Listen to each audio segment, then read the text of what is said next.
Ok, tu es là. Oui, je suis là. Oui.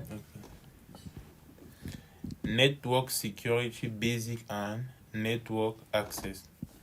Ok. Comme il dit, chapitre sur ACL, nous sommes déjà en train de parler la sécurité du réseau. Même comme c'est juste une mineure partie de la sécurité sur le réseau. Ok. ACL configuration. Bon, on va d'abord lire about this lab à propos. An ACL, okay, an access control list ACL is a collection of one or more roles. Ok, bon, là on fait comprendre simplement qu'un ACL c'est une collection d'une ou plusieurs règles. Bon, on a vu cela ensemble. A role refers to a judgment statement that describes a packet matching condition. Voilà. Lorsqu'on dit a judgment statement, ça veut tout simplement dire chaque règle en fait est utilisée pour juger un trafic. Voilà. C'est-à-dire que telle règle, ça comment? Lorsqu'il récupère un message, il vérifie tout simplement. Le jugement peut être déjà est-ce que le message doit passer, est-ce qu'on doit détruire le message, des choses comme ça. Which may be a source, address, destination. Bon, bref, là c'est les paramètres sur lesquels il peut se baser pour juger un message. Voilà. An ACL is a role-based packet filter. Bon, là, c'est une autre définition, tout simplement. Voilà. C'est-à-dire que c'est un outil quoi, qui va nous permettre de filtrer le trafic du réseau en fonction, à partir de certaines règles qui ont été configurées. Bon, c'est tout. Packet matching and ACL are process based on policy defined. Voilà. Ça veut dire que tous les paquets qui vont correspondre à l'ACL qu'on a configuré seront traités en fonction des règles de cette ACL. Objectif: upon completion of this task, you will be able to learn how to configure ACL. C'est-à-dire qu'on va y avoir comment configurer l'ACL. Learn how to apply ACL on interface. Voilà. Bon, je pense que cette partie-là, il n'y a pas de problème. Understand method of traffic filtering. Ok. On va voir tout cela. La networking topology, bon, ici nous explique déjà la topologie du réseau que nous allons utiliser. As shown in the network, bon, je pense que je peux.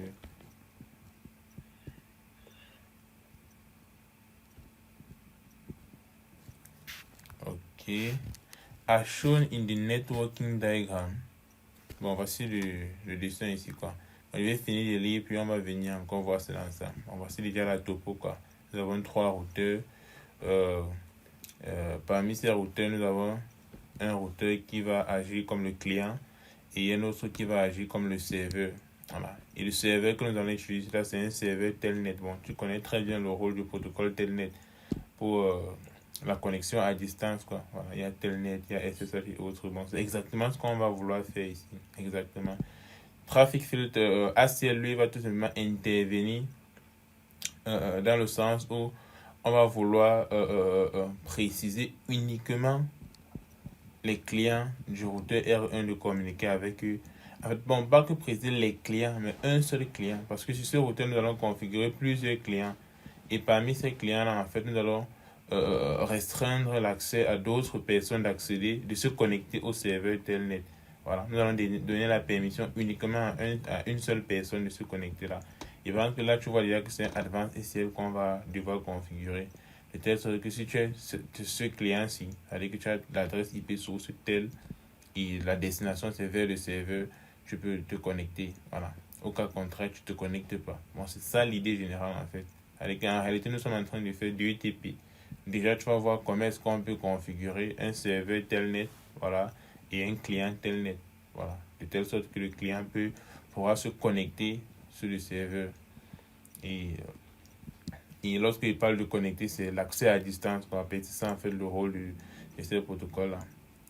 Grâce à ce protocole, on va pouvoir, un client qui est au niveau du R1 va pouvoir se connecter sur R3 et configurer. Et tu vas voir, c'est très simple. Et configurer R3, je vais dire.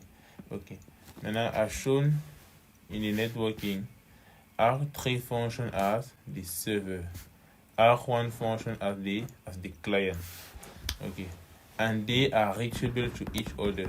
Voilà. Quand on dit reachable to each other, ça veut tout simplement dire à la base, nous allons avoir configurer les adresses IP normalement dans le réseau et nous allons configurer OSPF.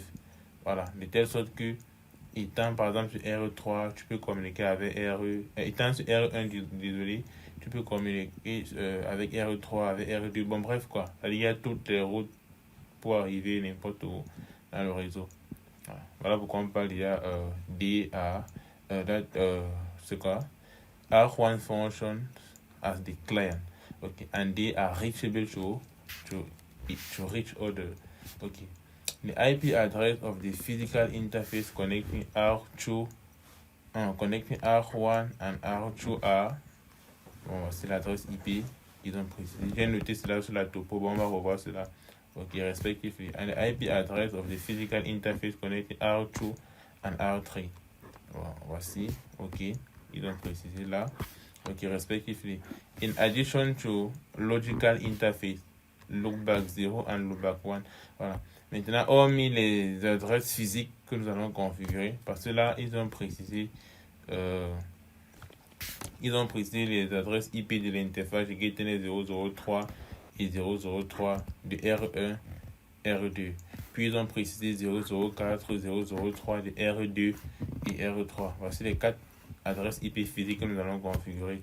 Mais hormis ça, ils ont précisé encore 2 autres adresses IP qui sont les adresses logiques, quoi, les loopback. Voilà. Nous allons configurer sur des interfaces logiques qui sont les interfaces loopback. Là, on va créer deux interfaces logiques loopback 0 et loopback 1. Voilà. Bon, là, il dit interface loopback 0 and loopback 1 are created on R1. On va créer cela sur R1. To simulate two clients. Voilà. C'est-à-dire que ça, c'est pour simuler deux clients. To simulate two clients, ça veut tout simplement dire un peu comme on pouvait toujours décider de connecter directement deux PC sur le routeur R1 qui vont agir comme les clients Telnet, voilà, qui vont vouloir communiquer. Voilà. Ici, on crée directement deux loopback logiques. Bon, c'est pour éviter de saturer la topologie avec deux PC. Voilà. Et ici, on crée deux. C'est tout simplement parce qu'on veut réellement te montrer comment on peut peut-être bloquer un client de se connecter au serveur et donner la permission uniquement à une autre personne de se connecter à travers l'ACL. Bon, c'est ça l'idée derrière. Ok. And loopback 0 and loopback 1 are created on R1 to simulate two client user. Okay. The IP address of the two interfaces are this and this point. Les adresses. Super. Ok. Respectively. Ok. One user. Voilà. C'est-à-dire que l'utilisateur qui va se connecter sur loopback 1. Voilà. C'est-à-dire que l'interface logique, c'est need to remotely manage R3. C'est-à-dire que c'est lui en fait qui doit se connecter. Lorsqu'on dit remotely manage R3, remotely veut dire tout simplement connexion à distance. Maintenant, lorsqu'on dit remotely manage R3, ça veut tout simplement dire que c'est le client qui va se connecter sur l'interface logique loopback 0 qui doit gérer R3 à distance. Voilà. Bon, si on dit derrière cela, c'est clair que le client qui doit se connecter sur loopback 0, lui ne va pas... J'ai d'abord dit loopback 0, 1. Ok. Alors, celui qui est connecté sur loopback 1, c'est lui qui doit gérer R3 à distance. Et le client qui va se connecter sur l'interface logique loopback 0, voilà, lui ne pourra pas gérer ceci à distance. Voilà. Et pour réellement appliquer cela, on va utiliser tout simplement l'ACL, quoi. Et on va utiliser toujours le traffic filter pour appliquer l'ACL que nous allons créer. Ok. Bon, c'est très simple. Tu vois directement les loopbacks comme les clients parce qu'ils ont des adresses IP. Ok. Maintenant, on dit you can configure telnet on the server. Configure password protection. Voilà. Voici, ils ont ajouté d'autres choses. Configure password protection. And configure an ACL to ensure that only the user that meet the security policy can log in. C'est-à-dire que là, lorsqu'on va configurer l'ACL, c'est tout simplement pour donner la permission uniquement à loopback 1 de se connecter à RE3. Voilà. Et maintenant, là, ils nous font comprendre qu'on va configurer un security policy. Le security policy ici, c'est dans le sens où lorsque R1, le client R1 va vouloir se connecter, par exemple, au niveau de RE3, on va lui demander un mot de passe. C'est ça qu'ils ont dit là. Configure password protection. On va lui demander un mot de passe. Lorsqu'il entre le mot de passe, il se connecte sur RE3 et il peut tout faire sur RE3 directement. Voilà. C'est un peu ça le TP, en gros. Bon, je pense que là, c'est compris. C'est-à-dire que l'étape numéro 1, qu'est-ce qu'on va faire? On dessine la topo, on configure les adresses IP, on configure OSPF, de telle sorte que tout le monde communique ensemble. Voilà. Et lors de la configuration des adresses IP, on va directement créer les interfaces en logique et configurer directement créer les interfaces logiques. Je parle de l'OBAC 0 et l'OBAC 1 qui agit déjà comme les clients qui sont connectés sur R1. Voilà. Lorsqu'on va terminer de faire cela, on va directement passer au niveau de l'ACL. C'est-à-dire qu'on va maintenant... bon, avant même de passer à l'ACL, je pense qu'on va d'abord configurer les serveurs. Le serveur telnet. Parce que RE3, c'est un routeur normal. Voilà. Puisque lui, il aura juste la fonctionnalité du serveur, quoi. C'est un peu comme si tu as un routeur, tu installes le serveur dessus. C'est un peu ça qu'on va faire. C'est un routeur normal, on va tout simplement installer le serveur. Bon, pour installer le serveur, c'est puisqu'il supporte déjà, on va juste enable, je vais dire. Ok. Configure, bon, le roadmap ici, c'est configure IP address, comme je disais. Après, on configure OSPF. Ok. Après, on crée de la CL. Voilà. Ok. Et après, on configure le traffic filtering. Super. Ok. Step 1. Qu'est-ce qu'ils ont fait au niveau de step 1? Ok. Et donc, bon, bref, step 1, je pense qu'on a déjà vu ce qu'on doit faire. Ok. Ok. On passe aux configurations.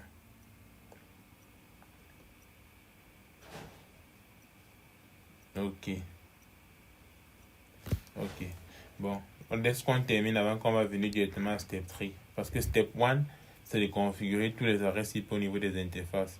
Maintenant, step 2, c'est de configurer OSPF et tester qu'ils communiquent réellement ensemble. Maintenant, step 3, avant qu'on va venir configurer R3 comme le serveur telnet. Ok. Bon. Direct sur UNSP. Ok, bon, voilà la topo du support, quoi. Le seul truc que j'ai changé, bon, il va quand même te donner ces précisions, c'est au niveau déjà du type de routeur que j'ai utilisé. Voilà. Là, tu as vu, j'ai même mis un message là pour attirer ton attention. Le routeur que j'ai utilisé ici, là, c'est le nom du routeur. C'est comme si j'ai oublié un 2 là. Voilà.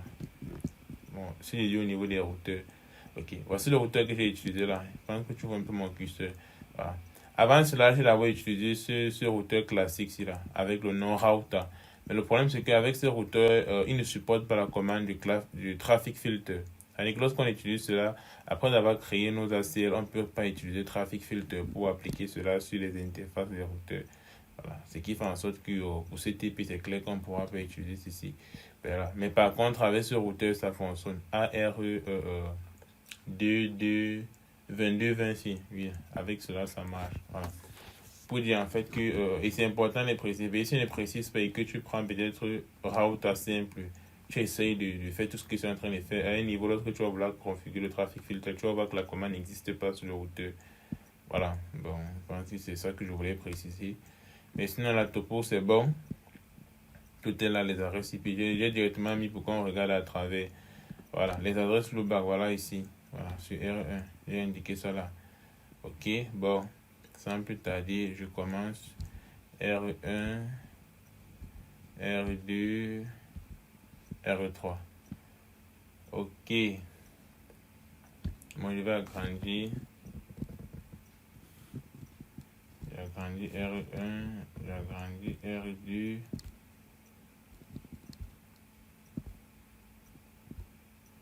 Ok, non, je n'ai pas agrandi R1. Ok, bon, on va commencer. On commence sur R1.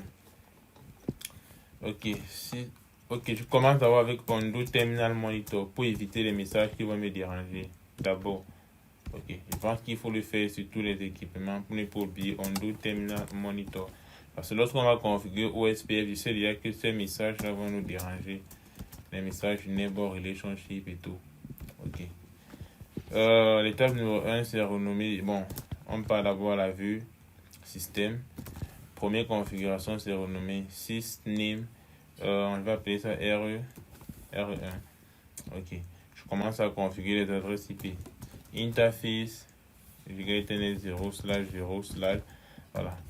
Puisque ma topo est déjà claire, j'ai déjà indiqué les adresses IP, je peux regarder à travers, je configure tranquillement. IP at 10.0, 10.1.2.2.1. Ok. Je pense qu'au niveau de la notation, tu te rappelles bien. Par exemple, au niveau de R1, tu as vu là, j'ai mis .1. Voilà. Et sur le lien, j'ai mis l'adresse du réseau directement. Ça me permet de connaître l'adresse IP de l'interface sans toutefois réécrire à chaque fois. C'est pas, je te rappelle bien de cette notation. Voilà. Ok. Ah, qu'est-ce que j'ai oublié là? IP adresse. Ok. Qu'est-ce qui me prend? C'est pas comme ça qu'on met le masque, pas slash espace et je mets la taille. Ok, cool. Bon, là, je viens de configurer l'IP de l'interface physique. On passe maintenant au loopback interface. Ok, pour le faire, je viens tout simplement interface loop. Bon, le raccourci, tu peux tout simplement mettre loop 0. Ça veut tout simplement dire loopback 0. Voilà, pour ne pas réécrire. Ok, l'IP ici, c'est le 10.1.1.1. Ok, slash 24. Ok, on passe maintenant au loopback 1. Loopback 1, l'IP c'est le 10.1.4. Super, voilà. Là, j'ai terminé cette interface là. Ok, je clique sur Quitte. Voilà, et pendant que je ne sais pas si tu te rappelles de la commande pour vérifier toutes les interfaces qui ont été configurées sur un équipement. Je tape la commande display IP interface brief. Là, après, je comprends déjà. Ok. Ça permet de voir en fait que, ok, sur R1, on a configuré l'IP sur loopback 0, sur loopback 1. Voici ces IP qui sont visibles. Et aussi, on a configuré l'IP sur l'interface Giga Ethernet 00001. Propre. Ok. On passe maintenant au niveau du R2 pour cette adresse IP. Je voulais aussi préciser un truc. Au niveau de la topo, si tu regardes le PDF, tu vas te rendre compte que nous n'avons pas les mêmes interfaces. Par exemple, l'interface R1, R2, chez lui, c'est Giga Ethernet 003, Giga Ethernet 003. Et maintenant, du côté de R2, R3, c'est Giga Ethernet 004, Giga Ethernet 003. Mais moi, le problème, c'est que je n'ai pas ces interfaces-là chez moi. Tu vois? Voilà pourquoi j'ai décidé de choisir juste mes interfaces. Voilà. Si tu remarques là, tu vois vraiment, j'ai mis Giga Ethernet 001 du côté R1, R2. Et du côté R2, R3, j'ai utilisé plutôt les Giga Ethernet 002. Voilà, parce que moi, je n'ai pas tellement d'interface. Je pense que le modèle que j'ai utilisé, il a juste 3 interfaces. Giga Ethernet 00, 001 et 2. Je pense que c'était tout. Bon, pour éviter les embrouilles, quoi, j'ai juste pris un truc du genre. Mais bref, ça n'impacte en rien. Je voulais juste te dire cela quand même. Ok. Nous sommes au niveau de R2. Donc, j'ai déjà fait undo terminal monitor. Ok. 6, je renomme d'abord. Très important. Maintenant, R2, je regarde à travers. Ok. Interface. IP. Ok, interface d'abord. Je me rends vers l'interface. Interface de Ethernet 0 slash 0 slash 1. Ok. IP at IP at 10.1.2.2 slash 24. Ok. Faut bien vérifier. Slash 24. Quoi? Mon chiffre 2 dérange moi. Ok. Je pars maintenant sur l'interface de Ethernet 002. Ok. L'IP c'est 10.1.3.2 slash 22 24 10.1.3.2 slash 24. Super. Et pendant que j'ai tout configuré là, on part maintenant sur le routeur numéro 3. Ok. R3. Ok. Interface Ethernet 0 slash 0 slash. Là c'est slash 2. Ok. IP at 10.1.3.1. Le masque 24. Call. Là, c'est bon. Maintenant, là, par exemple, je suis sur R1. Si je ping, par exemple, je sais pas trop, l'IP de l'interface au niveau du routeur R3, tu vas voir là, c'est clair que ça ne passe pas. 10.1.3. C'est quoi? C'est le point 1. Ok. Donc, pour ne pas atteindre les 5 ICMP paquets qui seront envoyés, je vais tout simplement poser l'option-C pour poser le nombre de paquets, 2 uniquement. Voilà. Je te rappelle de cette option-là. Ok, j'envoie. Tu vois, voilà, il y a request time out. Voilà. C'est-à-dire que les 2 ICMP paquets qu'il a envoyés là, ça ne passe pas. Voilà. Tu sais, il y a que le ping, c'est echo request, echo reply, qui sont des paquets ICMP, des messages ICMP. Ok, maintenant, et là, tu sais déjà pourquoi. C'est normal, quoi. RE1, RE3, ils sont pas dans le même réseau. Bon, forcément, il faut déjà configurer les routes. On va pas perdre le temps pour configurer des routes statiques. Bon, on va directement configurer OSPF, comme ils ont précisé. Ok, je me place au niveau du RE1. Je te rappelle comment configurer OSPF. Étape numéro 1, OSP. On va se rendre sur la vue de OSPF. OSPF. Voilà, le numéro du processus OSPF 1. Directement le router ID. Le router ID, bon, je suis sur R1. Bon, je vais directement utiliser la valeur 1.1.1. Voilà, je te rappelle un peu comment on faisait pour avoir le router ID. Moi, je vais prendre, j'aime configurer manuellement. Voilà, mais sinon, il y a une de façon dynamique et là, je connais comment ça se passe. Ok, lorsqu'on configure comme ça, directement area. Le area 0, on va travailler une seule zone. Et lorsque tu es là dans le area maintenant, l'étape qui va suivre, c'est de advertise les différentes interfaces qui se trouvent dans ton area. Voilà. Advertise, c'est un peu comme ça, comment rendre public ou bien ajouter les interfaces de ton routeur dans le réseau OSPF que tu veux créer, quoi. Voilà, pour qu'eux aussi puissent participer à l'échange des paquets, des messages OSPF pour établir le réseau OSPF. Ok. Et la commande, c'est un network. Je mets l'adresse directement. Bon, par exemple, je vais commencer avec 10.1.2.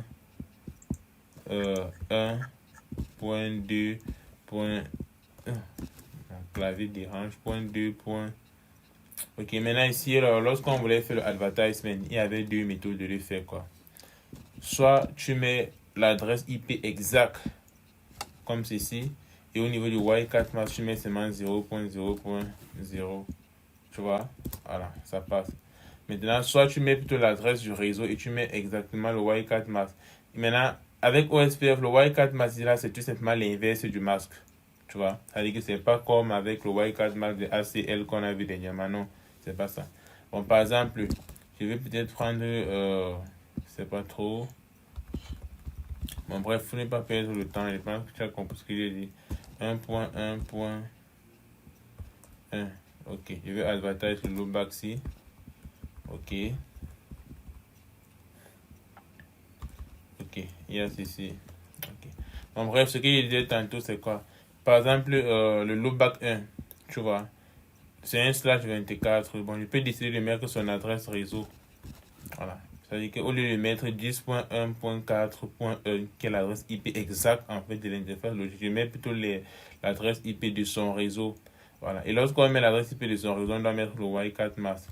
Et le Y4 mask ici, c'est 0.0. Parce que si c'est un /24, ça veut dire que l'inverse, c'est plutôt 0.0.0.255. Voilà. C'est-à-dire que tous les bits qui étaient à 1, on les met à 0. Tous ceux qui étaient à 0, on les met à 1.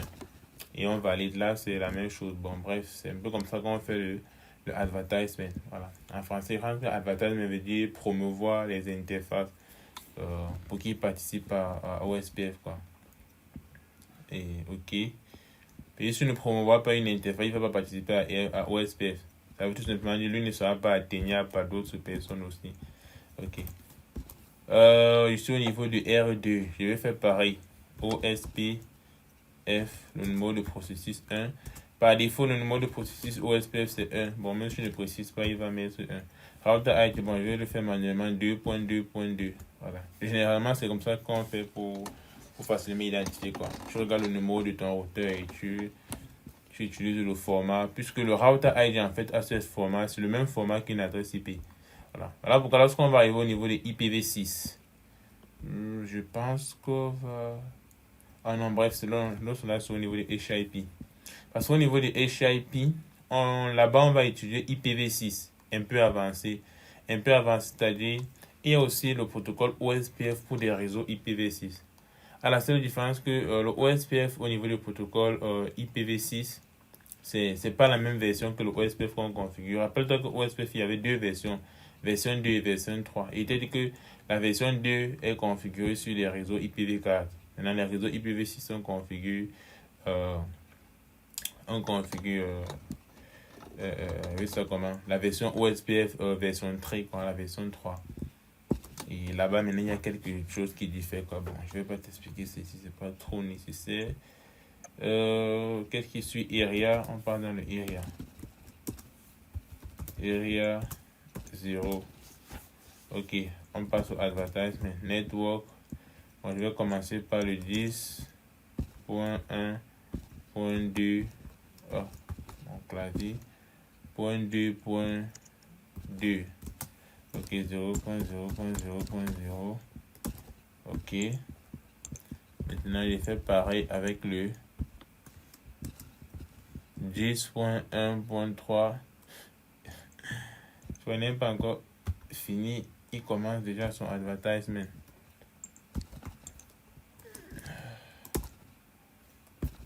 Ok. Voilà pourquoi il faut toujours faire son undo terminal monitor. Sinon, les messages là nous diront. Ok. Je vais configurer advertise ici.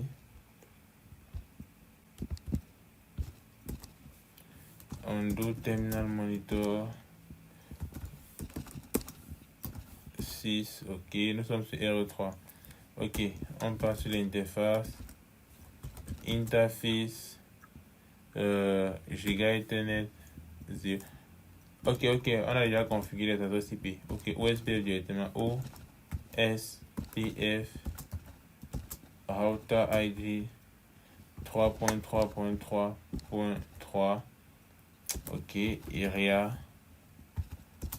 0. Ok, on advertise. Ici, il y a une seule interface à advertise. Network, l'interface c'est le 10.1.3.1. Ok, 0.0.0.0. Super. C'est bon. S'il vient peut-être au niveau du R1. Bon, commençons un peu à vérifier si tout s'est bien passé. Ok. Est-ce que je te rappelle la commande pour voir les voisins d'un routeur dans un réseau OSPF? La commande c'était le display. Tu te rappelles? Oui, OSPF. Exactement. On va mettre brief. On va voir mon information. Bref, oui. Ok. Bon, là, je suis sur R1 et on me dit son voisin, c'est voilà, R2, 2.2.2.2. Voilà, c'est super. Maintenant, venons un peu le faire sur. Si on le fait sur R2, normalement, là, il a deux voisins. Ok, display OSPF Pierre brief. Ok, là on nous montre le 1.1.1, mais on ne montre pas encore le 2, le 3.3.3, son deuxième voisin. Ok, peut-être comme on vient de configurer, il prend encore le temps. Ok, vérifions un peu les voisins de celui-ci, bon, parce qu'on n'a pas fait l'erreur lors des configurations aussi, quoi. Display OSPF Pierre brief. Là, il n'y a pas de voisin. Voilà. Bon, je vais commencer par vérifier. Je vais faire display sur l'interface. Ok. Bon, j'ai fait le sysname sur cette interface. Mais bizarre, je ne vois pas OSPF. OSPF, je l'ai configuré cette interface, je ne vois pas. Ok, on va faire une vérification. OSPF Router ID 3.3.3.3. Ok. Voilà, je vais vérifier si le network que j'ai configuré ici c'est passé. Ok. Network, bon, dans Area 0, j'ai tapé la commande network 10.1.3.1. 10.1.3.1. Super, j'ai advertise, c'est bon. Bon, on va retaper encore la commande display OSPF Pierre brief. C'est pas toujours là.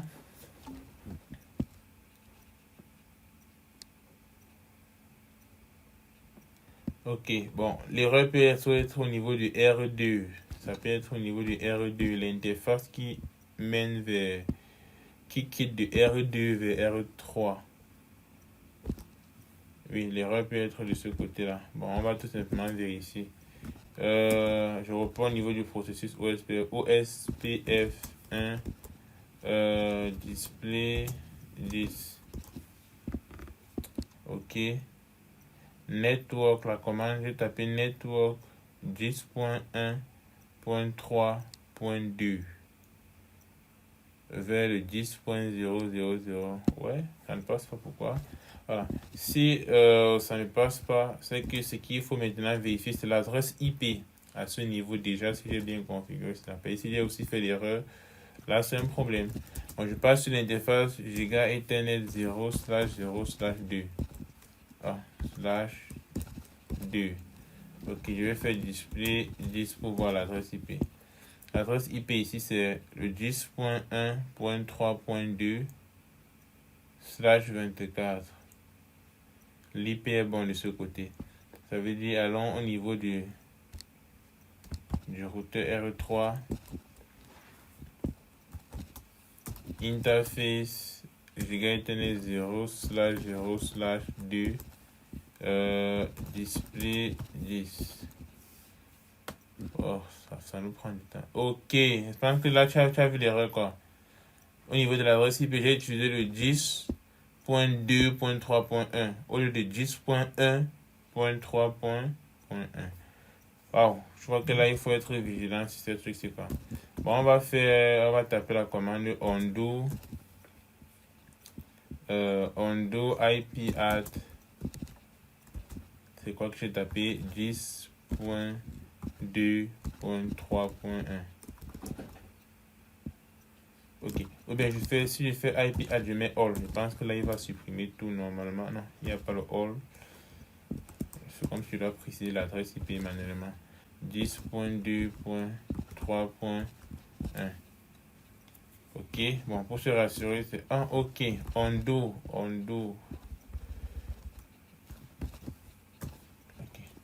Même comme je ne pense pas que c'est ça l'erreur, je vais un peu faire point d'interrogation pour voir l'erreur. Apparemment c'était l'erreur. Ok. Bon, je vais repréciser tout simplement l'IP. Et j'écris undo normalement. Ok. Apparemment, je dois préciser le masque aussi. 24. Super, il devait préciser aussi le masque. Ok. Bon, je vais faire undo et là maintenant je vais reconfigurer normalement. Il y a des erreurs comme ça qui ralentissent un peu. Ok. L'IP, j'ai bien configuré l'IP. Là, je quitte maintenant. Bon, avant de quitter, faisons encore un dernier display 10. Ok, 10.1.3.1. Là, c'est propre. Ok, on va reprendre advertisement de ce côté. Bon, il va au niveau du OSPF, au niveau du processus. Et Area 0. Ok. Network. Ici, je vais advertise le 10.1.3.1.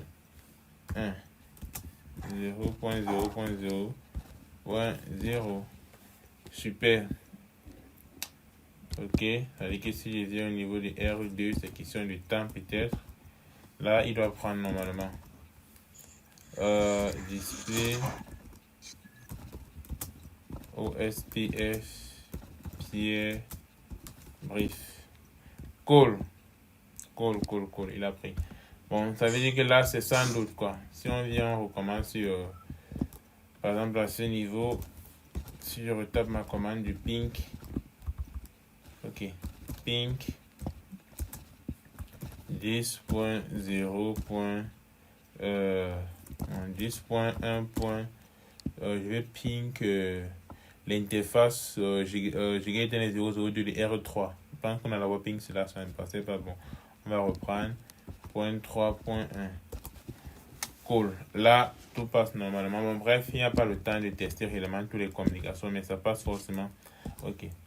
Et déjà, pour un début, on peut faire le ping. On précise l'IP source-A. Je vais préciser peut-être l'IP source de loopback 0, qui est le 10.1.1.1.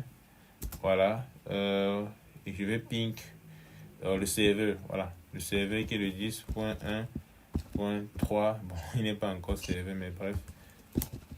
Là, ça passe les communications nickel. Ok, on passe. On repart au niveau du support. Bref, c'est un peu ça. C'est un peu ça qu'il fallait faire. Ah, je sais déjà à quel niveau. J'ai sauté les étapes. Ok, on passe step 3.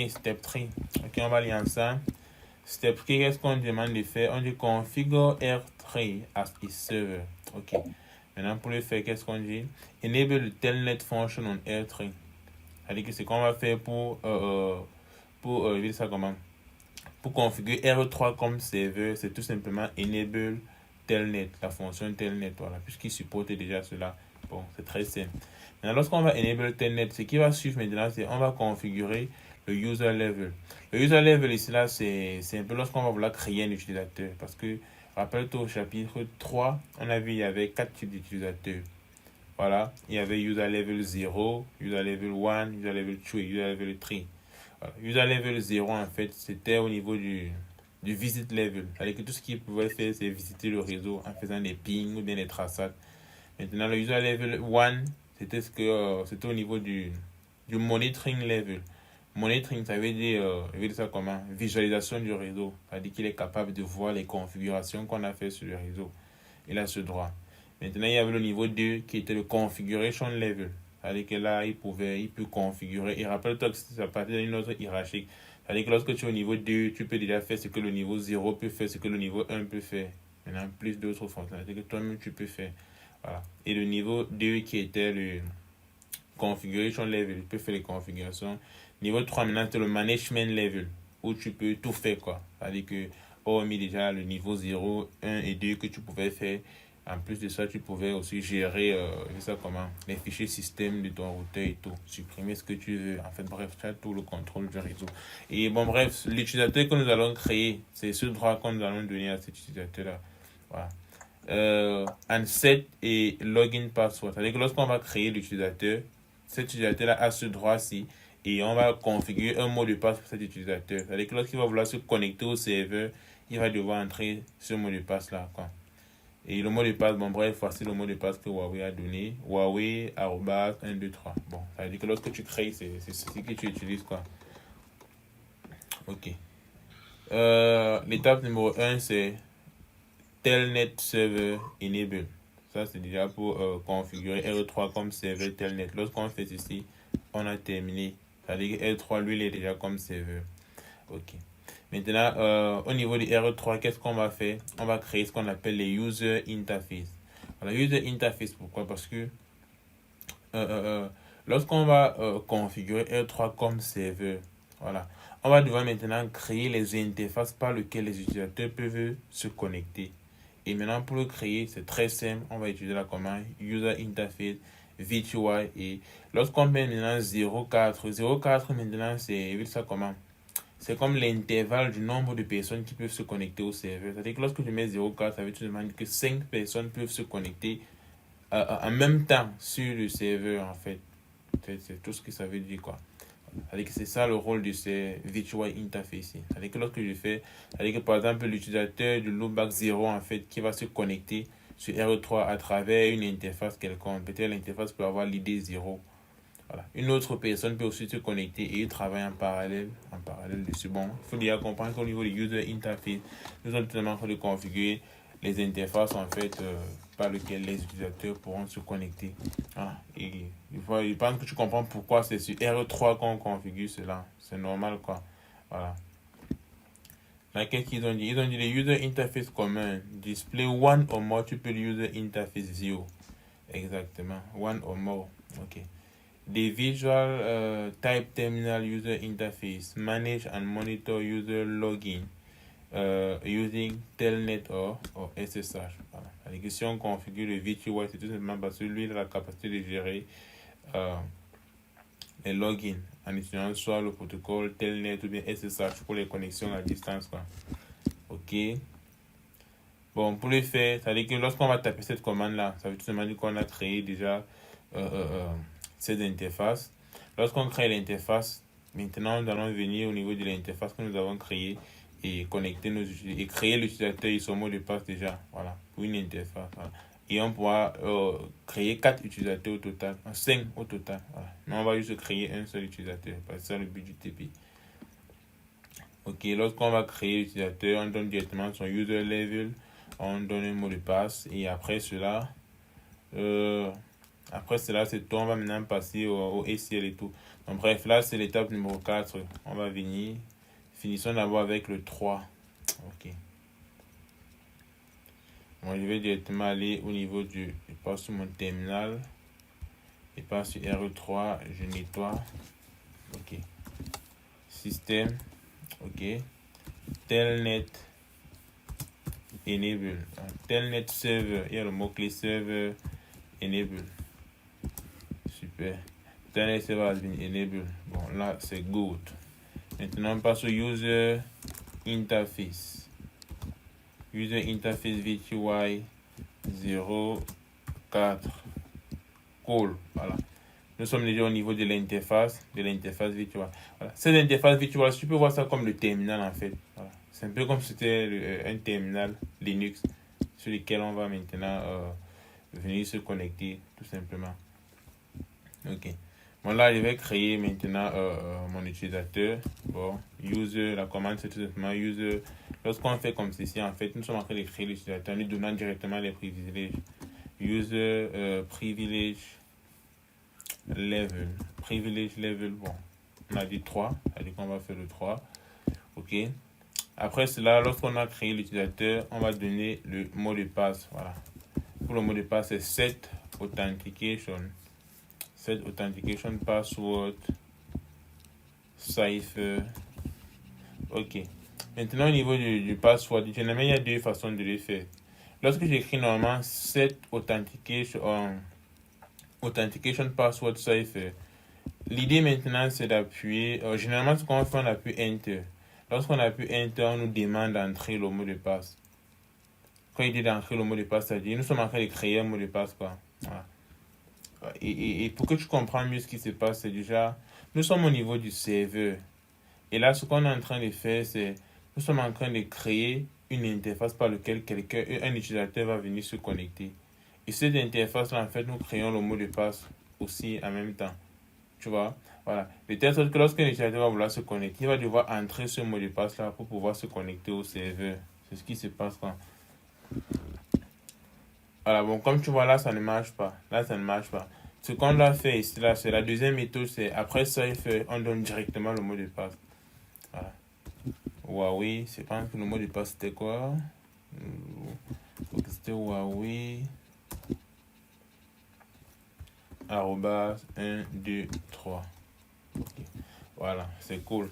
Ce qui fait que lorsqu'un utilisateur va se connecter au serveur, on va lui demander, s'il a déjà les droits de se connecter, on va lui demander ce mot de passe. S'il a un truc, il se connecte directement. Très simple. Ok, là nous sommes toujours sur le virtual interface. Ok, je pense que tout ce qu'il fallait faire, là on va quitter. Cool. Voilà. Je pense que là maintenant, ce qui se passe, c'est du genre... Ok, bon, allons d'abord à step 4. Je vais revenir sur un point. Ok, configure an ACL to match desired traffic. Méthode, bon, là pour configurer l'ACL, il y a deux méthodes. Ok. Les deux méthodes, de façon générale, c'est déjà, soit on va configurer l'ACL, parce que pas de l'ACL, en fait, on va créer l'ACL naturellement, puis on va utiliser le traffic filter pour devoir appliquer cela sur l'interface d'un routeur, bien sûr. Voilà. Maintenant, au niveau de notre topo, si tu remarques bien, il y avait, bon, j'ai vu au niveau de la topo pour que tu vois. On a R1, R2, R3. R3 qui est le serveur. Ce qui fait en sorte que je peux appliquer mon ACL au niveau du inbound interface de R3. Ou bien je peux appliquer cela au niveau du inbound interface de R2 ou bien le outbound interface de R2. Tu vois. Voilà, maintenant on va appliquer le traffic filter sur R3. C'est-à-dire que les deux méthodes sont décrites au niveau du lab, mais bon, bref, pour ne pas perdre le temps, faire ceci, effacer, revenir. Bref, on va directement choisir une méthode. Bon, je vais le faire sur R3, c'est-à-dire qu'il va appliquer cela sur le inbound interface de R3. Et on va voir comment on va le faire. Voilà. Maintenant, je observe surtout que la façon d'expliquer, j'ai un peu fait une petite erreur. On ne va pas appliquer sur les inbound interfaces, mais on va appliquer sur le routeur directement. Parce qu'au niveau du serveur, là, nous avons déjà créé des interfaces, quoi. On a créé des interfaces virtuelles vers lesquelles on va se connecter. Ok. Bon. Je vais venir là.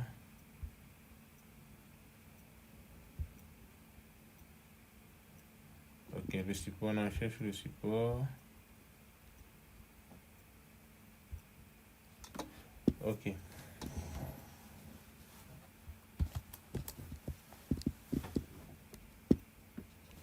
Ok. Moi, je vais faire ACL. Là, ici, sur RE3. Ok. ACL. Voilà. Ok. 3000. 3000, là, c'est Advanced ACL. Bon, ici, je ne vais pas perdre le temps pour écrire cette commande-là. Je vais directement copier. Je vais copier ceci, roll 5.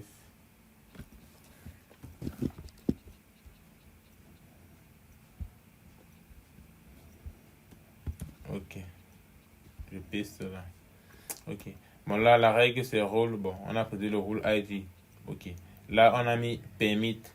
Maintenant, ici, on utilise TCP tout simplement parce que nous voulons préciser le numéro du port du serveur. Là, tu sais que Telnet, en fait, utilise le numéro du port 23.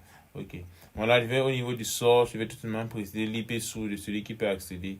Et là, 10.1.4.1, là, c'était le loopback 1. Parce que c'est lui qui pouvait accéder. Ok. Et destination. Le destination maintenant, c'est l'adresse du serveur. Bon, je vais un peu réduire. Il y a l'adresse là qui ne se voit pas. Ok. Voilà. Destination 10.1.3.1 qui est l'adresse du serveur. Ok. Et le destination port ici, c'est 23. Serveur telnet. Voilà. Donc là, voici la règle qu'on a configurée. Voilà. Lorsqu'on configure, ok. Il y a une petite erreur. Quelle est l'erreur? On recognize command. Ok, il dit qu'il ne reconnaît pas la commande. Quel est le problème?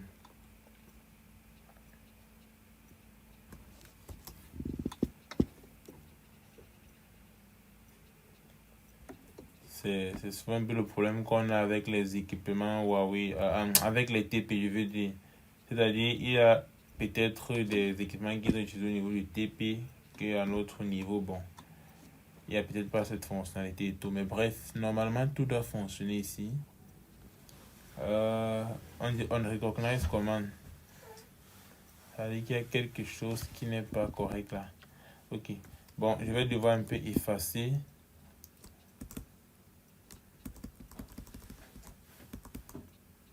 Bon, je vais devoir... Qu'est-ce qu'il veut dire?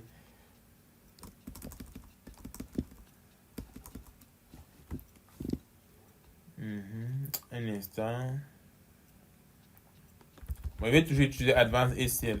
Mais juste que cette fois-ci, je vais plus préciser le numéro du port TCP du serveur Telnet. Je vais directement préciser l'IP source et l'IP destination. Je pense qu'avec ça, on peut toujours restreindre.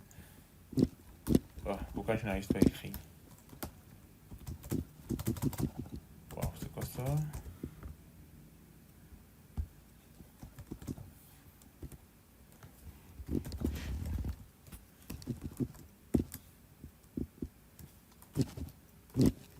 Oh, c'est mon clavier qui dérange. IP. Ok, jusqu'à là, la commande dérange toujours.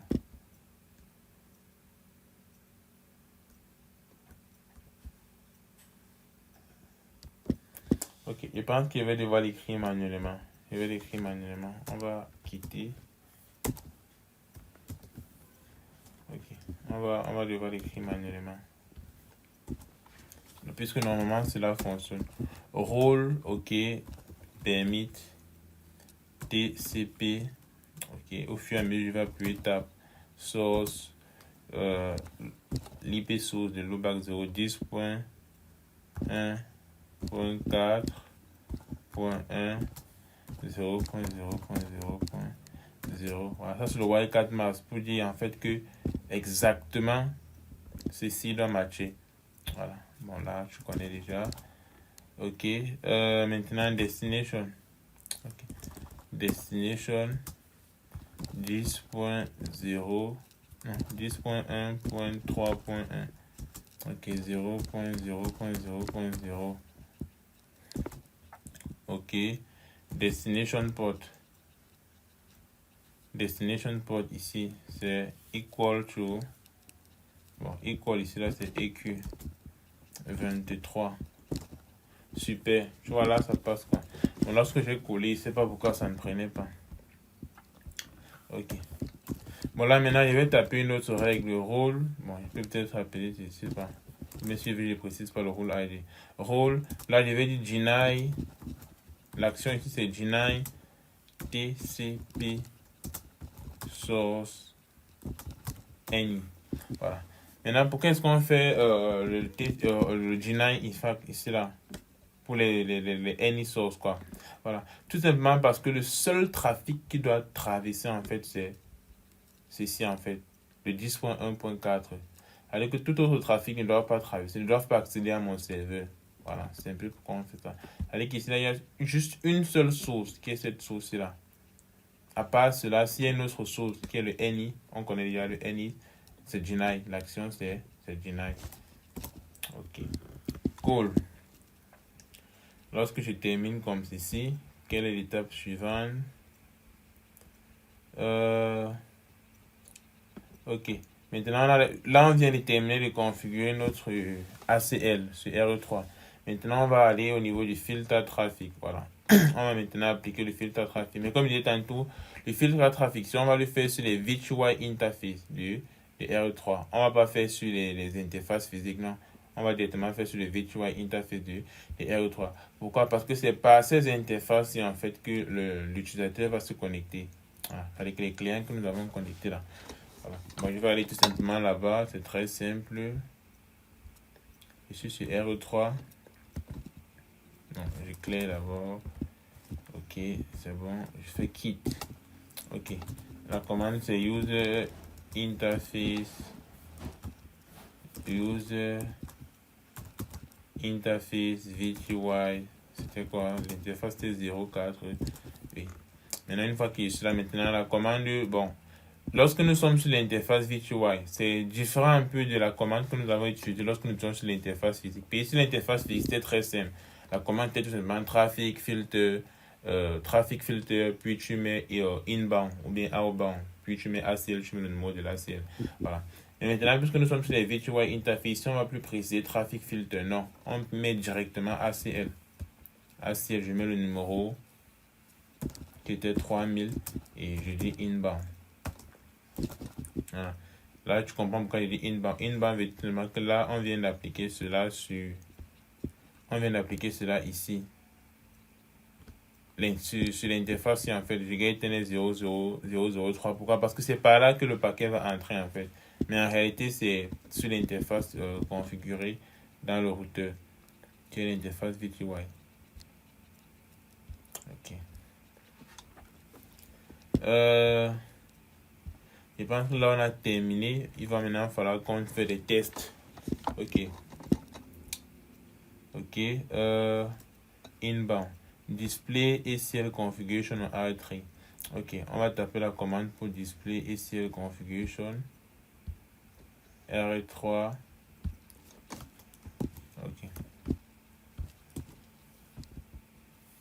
display ACL. C'est l'ACL, je pense qu'on a configuré 3000. Ok. Lorsque tu regardes là, tu vas voir, nous avons deux règles, qui est le rôle 10 et le rôle c'est les deux règles qu'on a configurées. Voilà. Bon, là, c'est juste pour vérifier. Ok. Bon, là, ici, il n'y a plus grand chose. On passe directement au test. Vérification. Ok. Maintenant, au niveau des vérifications, c'est... On va essayer de se connecter, en fait, à notre serveur, puisqu'on a déjà tout fait les configurations. Ok. Bon, là, je vais me placer tout simplement sur R1. La commande pour le faire, c'est très simple. On utilise le mot-clé telnet. Ça veut dire que lorsque tu utilises le mot-clé telnet, ça veut tout simplement dire que tu es un client. Voilà. Telnet-A, tu précises ton adresse IP. Et là, tu précises la destination. Ok. Bon. Ok. R1. Oh, voici R1. Ok. Telnet-A. Bon, là, ce qu'on va faire, on va d'abord préciser l'IP du loopback 0 en fait. Parce que normalement, lui, il n'est pas censé se connecter à R3. Et on va voir comment cela va se passer, quoi.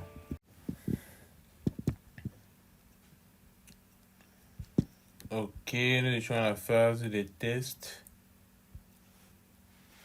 Ok. -A, bon, ici, je vais prendre l'IP du loopback 0.1.1.1. Ok. On va se connecter au serveur. Le serveur, c'est le 10.1.3.1. Super. Tu vois là, qu'est-ce que tu vois? Tu vas voir trying. C'est-à-dire qu'il essaye de se connecter. Voilà. Mais si on vient au niveau des R3, rappelle-toi que nous avons configuré l'ACL. On a appliqué le traffic filter au niveau du inbound interface. C'est-à-dire que lorsqu'il essaie de se connecter, en fait, ce traffic filter que nous avons configuré là, l'ACL joue déjà son rôle. Maintenant, pour vérifier cela, on va taper la commande display, display ACL. C'était quoi? 3000, un truc déjà. Super. Là, qu'est-ce que tu vois? Tu vois 3 matches. Sur quel rôle? Sur le rôle 10, qui est au niveau de G9. Tu vois? Ça veut dire que à 3 reprises, il a essayé avec la première règle, il n'a pas pu. Ça veut dire qu'à 3 reprises, lorsqu'il a essayé avec la première règle, on a comparé son IP source, qui est le 10.1.1.1. Or, ici, l'IP sur c'est 10.1.1.4. 10.1.4.1. Voilà. Puisqu'il ne correspond pas à la règle 1, il vient au niveau de la règle 2. Et au niveau de la règle 2, il va toujours match. Pourquoi? Parce qu'au niveau de la règle 2, on a mis any. Any, en fait, correspond lui à son adresse IP. Ce qui fait qu'il match la règle, mais au niveau de la règle, c'est deny. Voilà. Si il retape encore la commande, tu vas voir ce qui suit l'essai encore à chaque fois. Nous sommes toujours au niveau des pre-matches. Bon, bref, on va perdre le temps. Mais si j'essaie encore, tu vas voir là, il y a le nombre de matchs qui va increase. Ok, bon, je reviens au niveau des R1. Bon, bref, il s'est même déconnecté seul, quoi. Voilà, tu vois. Error cannot connect to the remote host. Voilà. Bon, pour mieux voir cela, je vais encore... bon, je ne sais pas si ici, là, c'est réinitialisé. Bon, bref, le 3 est toujours là. Je voulais encore, par exemple, réussir de me connecter. Disons qu'ici encore, je reviens sur R1. Le client essaie encore. Il essaie encore. On attend. On vient un peu au niveau d'ici. Ok, on vérifie. Voilà, tu vois, 5 matchs. C'est-à-dire qu'il est réussi encore. Ce qui est sûr, après 3 matchs avant qu'il va s'arrêter automatiquement. Lorsque je tape, tu vois, nous sommes toujours à 5. Bon, bref, tu vois déjà un peu comment cela fonctionne. Bon, là, il n'a pas fini. C'est-à-dire que si je passe, sûrement ça va augmenter à 6. Bon, bref, je vais arrêter avec un contrôle C. Ok. Maintenant, on va essayer de faire le ping avec le deuxième. Bon, et tout même le ping. On va essayer de se connecter à travers le telnet avec le deuxième qui était le 4. Super. Tu vois, lui, il peut se connecter. On demande le mot de passe. Bien sûr. C'est-à-dire qu'il a match le first role qu'on a configuré. Et le mot de passe, c'était un truc comme wow. Oui. Je me rappelle, arroba 123, c'est ça? Super. Le mot de passe est correct. Est-ce que tu vois l'interface là? R3. Tu vois que là, je suis sur R1, j'ai pu me connecter à R3. Et rappelle-toi, sur R3, il y a une commande qu'on tapait. C'était quelle commande? C'était la commande ACL. Tu vois, je peux taper ça. Attends, je nettoie, tu vois bien. Tu vois, on a l'impression qu'il est sur R3. Bon, je vais taper la commande ACL. Qu'est-ce que je fais? Display ACL. C'était quoi? C'était 3000. Voilà. Et on se rend compte qu'au niveau d'ici, tu vois, match. Il a match le premier rôle. C'est pour ça qu'il est connecté et tout. Ça, c'est les five match, les five matchs qu'on a d'abord vu là. Voilà. Mon match, j'espère que tu connais la signification de match. Match veut dire tout simplement, je ça comment? Et puis correspondance, quoi. C'est-à-dire qu'au niveau de la comparaison, euh, le paquet transmis correspond à la règle. Voilà. Maintenant, lorsqu'il correspond à la règle, avant qu'on applique l'action, okay. L'action c'était deny, voilà pourquoi là, on ne pouvait pas se connecter. Mais ici, il y a un match, et comme l'action c'était permis, c'est pour ça que nous sommes connectés. Et pour se déconnecter, c'est très simple. Si je fais quitte, tu vois, là, je suis déjà sur R1. Bon, bref, c'était un peu ça. C'était un peu ça. C'est-à-dire que si je reviens au niveau du support, c'était un peu tout pour le TP. Si au niveau du support, comme on a dit, on a configuré OSPF pour assurer la communication. Après cela, l'étape qui va suivre, c'est aller sur le routeur RE3, enable comme serveur. Lorsqu'il est comme serveur, tu crées cette interface VTY. Voilà, user interface, c'est la commande pour le faire. Et tu précises le nombre de personnes qui va pouvoir se connecter à toi. Voilà, là on a mis 5 personnes. Bon, après, c'est qu'ils ont donné. Sur l'interface VTY qu'on a créé directement, on va configurer le user privilege. Voilà, pour dire que l'utilisateur qui va se connecter là, en fait, les droits, qu'est-ce qu'il peut faire, qu'est-ce qu'il ne peut pas faire. C'est ça qu'on faisait là. Ok, là on a mis le mot de passe qui va devoir entrer pour se connecter. Et après cela, on configure directement l'ACL. Voilà. L'ACL, ça nous permet seulement de filtrer ceux qui vont vouloir se connecter. Si je supprime l'ACL et tout ce qu'on a eu à faire, c'est là. Ça fera en sorte que lorsque le loopback 1 va vouloir se connecter, cela va aussi fonctionner. Pourquoi cela va fonctionner? Parce qu'au niveau du VTY, on a configuré 5 sessions. C'est-à-dire que 5 personnes peuvent se connecter en même temps. Mais à cause de l'ACL, on a limité juste à une seule personne qui se connecte. Je pense que tu comprends un peu ce qui se passe. Ok. Bon, je ne sais pas s'il y a des questions. Je ne sais pas s'il y a des questions. Nous avons terminé. Non, non, non. Ok. Tu as compris le TP en général, quoi. Bon, Oui. bref, c'est un peu ça, quoi. Je crois que là, on a voulu un peu montrer comment est-ce qu'on configure le serveur Telnet avant de montrer maintenant encore la série et tout. Bon, c'est un peu ça, quoi. J'ai enregistré le tuto. C'est un très bon exercice, quoi, pour moi. Tu peux juste refaire et je vais vérifier ton Google Docs. Ok, oui, d'accord. Je vais essayer un peu d'éditer la vidéo et peut-être c'est demain que je vais publier cela. Ok. Ok, ça veut dire que je dois envoyer le quiz aussi. Je dois envoyer le quiz si je ne me trompe pas. Il n'est pas encore envoyé.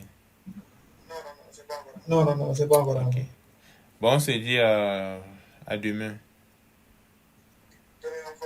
Demain, on fera quoi?